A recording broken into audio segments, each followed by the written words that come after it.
Hi, this is Mike, and welcome back to 5 Minutes of Fantasy Sports. So today we want to talk fantasy football, and I'm going to zoom in on one of my players that I've successfully acquired from the waiver wire this year, and that is none other than Cordarelle Patterson. So I picked him up after week one, and I just want to kind of go through the thought process behind it, see what was successful about it. To be honest, sometimes you add guys on waivers and then you drop them like a day later. But for Cordarelle Patterson, I picked him up. He had a game where he scored 7 points, week one, 7.7. But he was the running back that game. So I have the stats here. He rushed 7 times for 54 yards, and he led the team in rushing. And then Mike Davis ran for 15 had 15 attempts for 49 yards. And then Cordarelle Patterson also caught a couple passes as well, and Mike Davis caught 3. So it wasn't like it was a breakout game, but it was an interesting usage. And what I noticed as well is that he was eligible for 2 positions, which is a big deal in my league because running backs are a premium. We only have 2 running back spots, and the flex can only cover wide receiver and tight end. So I figured a couple things here when I was adding him. First off, if I add him and it doesn't work out, not a big deal. So I had to drop someone for him. I wonder if I can see that real quick. I believe I dropped a receiver.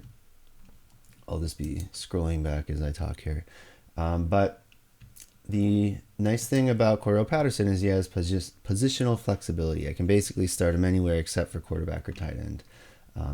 But the fact that he can cover, if I have really bad running back injuries, he can cover those. So as far as his points go, I'll have to do this some other time. As far as his points go, it's a nice addition to my team. So what I decided to do was kind of take a risk on it. And, that's kind of, I guess, the tip is, not bend the rules, but like know the rules. And if Yahoo's going to make him eligible at 2 positions because he's playing 2 positions, that's better for your team. If Damian Harris has a knee injury, I can put Cordarelle Patterson down at the running back, and then I can pull another guy up to my receiver if I have to, like Antonio Brown or whomever. For now, though, I'm going to keep things the way they were on my team. So for this week, I'm looking to see if Cordarelle Patterson is healthy, and also to see if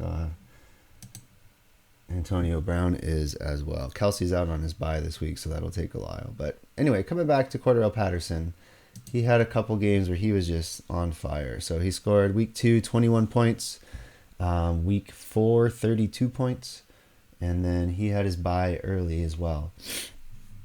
And so then he had week 6 bye, and then he's been 13, 15, 19, and then the last 2 have not been great. He got injured, scored 4.4, and then he didn't play at all last week. So I'm hoping week 12, and also when we look at the rest of his schedule, he's not playing great teams along the way. He's playing Jacksonville this week, Tampa Bay, Carolina, San Francisco, Detroit, and Buffalo. So Buffalo has a good defense, in New Orleans.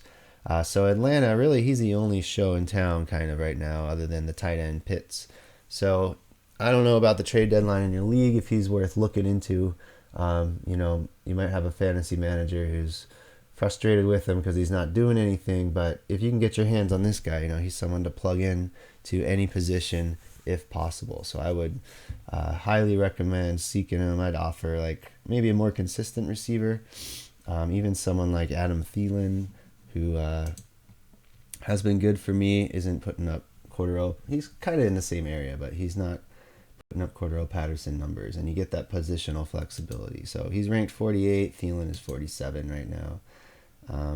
Even a running back that you're not using, he's ranked higher than Damian Harris. So I mean, he's worth a look, and trying to get him off of a trade would be easy. I would say 0 people probably drafted him from the beginning of the year, but a lot of people have probably held on to him for a while. So anyway, life and times of Cordarelle Patterson, just a return guy for the Vikings for a long time. Finally found a way to get working in Atlanta, and if you have him on your team, that's great. I was able to pick him up and add him, and I think I actually started him that second week too, just to see what would happen, and it paid off. So sometimes your fantasy bets pay off, sometimes they don't. hopefully the process of why to add a player like that was useful. I guess look at a team that doesn't have a lot going for them and find out who their performers are going to be and try to get those performers.